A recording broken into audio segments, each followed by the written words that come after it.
السلام علیکم ورحمۃ اللہ وبرکاتہ۔ آپ کا ہمارا یہ بی آر قرآن چینل میں خوش آمدید ہے۔ امید ہے کہ آپ حضرات سب خیر و عافیت سے ہوں گے۔ آج کا ویڈیو ہے جماعت کے ساتھ نماز پڑھنا۔ چند لوگ ایک ساتھ مل کر اس طرح نماز پڑھتے ہیں کہ ان میں ایک نماز پڑھاتا ہے اور باقی لوگ اس کے پیچھے نماز پڑھتے ہیں۔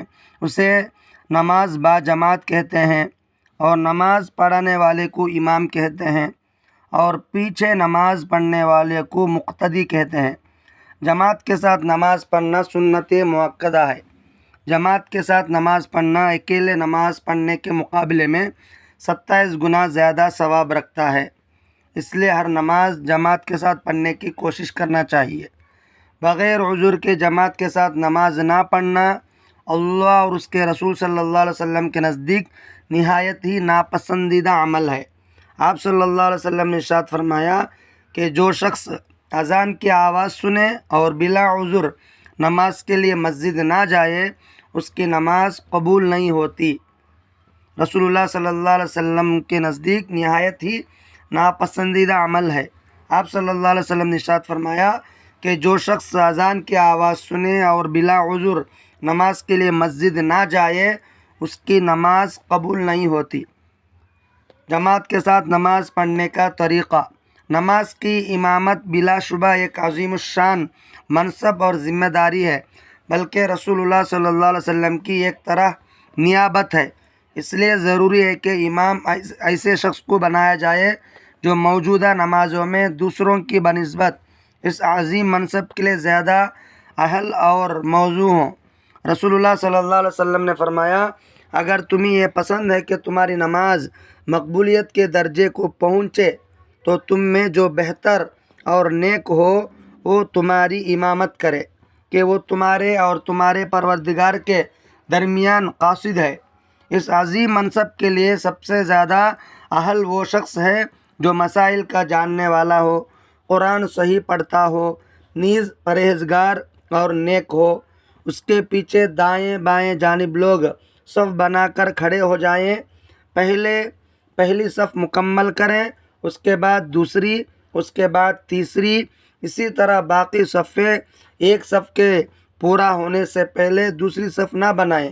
صف کے درمیان خالی جگہ نہ چھوڑیں، بلکہ اس طرح کھڑے رہیں کہ لوگوں کے کندھے ایک دوسرے سے ملے ہوئے ہوں اور ان کی ایڑیاں ایک دوسرے کے بالکل برابر ہوں، ذرا بھی آگے پیچھے نہ ہوں۔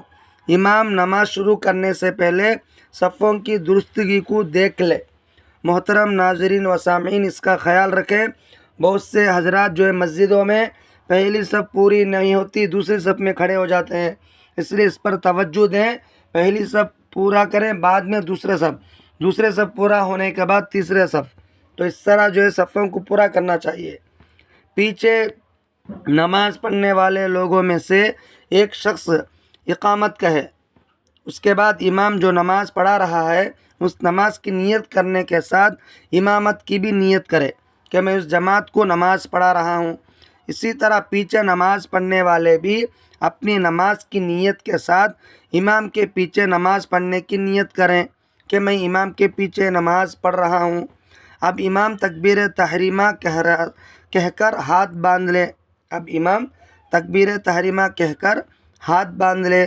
مقتدی بھی امام کی تکبیر تحریمہ کے فوراً بعد تکبیر کہہ کر نماز میں شامل ہو جائیں۔ اس کے بعد امام اور مقتدی ثنا پڑھیں، لیکن مقتدی ثنا پڑھ کر خاموش ہو جائیں اور امام قرات کرے۔ فجر، مغرب اور عشاء میں بلند آواز سے اور ظہر عصر میں آہستہ قرات کرے۔ قرات پوری ہونے کے بعد اللہ اکبر کہتے ہوئے رکوع میں جائیں۔ اس کی اتباع کرتے ہوئے مقتدی بھی اللہ اکبر کہتے ہوئے رکوع میں جائیں۔ امام اور مقتدی دونوں رکوع کی تسبیح سبحان ربی العظیم کم از کم 3 مرتبہ پڑھیں۔ رکوع سے اٹھتے ہوئے امام سمع اللہ لمن حمدہ کہے اور مقتدی ربنا لک الحمد کہیں۔ مقتدی اس بات کا خاص خیال رکھیں کہ ارکان ادا کرنے میں امام سے آگے نہ بڑھیں، بلکہ ساتھ یا اس کے پیچھے رہیں۔ رکوع کے بعد بقیہ نماز اسی طرح پوری کریں جیسے نماز کے طریقے میں بتائی گئی ہے اس سے پہلے ویڈیو میں۔ مقتدی صرف قیام میں خاموش کھڑے رہیں گے، اس کے علاوہ تکبیرات، رکوع اور سجدے کی تسبیحات، تشہد یعنی التحیات، درود شریف اور دعائے معثورہ پڑھیں گے۔ تو یہ جماعت کے ساتھ نماز پڑھنے کا پورا طریقہ ہے یہ۔ محترم ناظرین و سامعین، آپ نے جو ہے جماعت کے ساتھ نماز پڑھنے کا طریقہ سنے ہیں، تو اس طرح اس ویڈیو کو 1-2 مرتبہ سنیے، آپ کو جو ہے آسانی سے بات سمجھ میں آ جائے گی۔ اگر آپ ہمارے چینل میں نئے ہیں تو ہمارے چینل سبسکرائب کریں، ویڈیو آگے بھیجیں اور کامنٹ رکھیں۔ السلام علیکم ورحمۃ اللہ وبرکاتہ۔ دعاؤں میں یاد رکھیے۔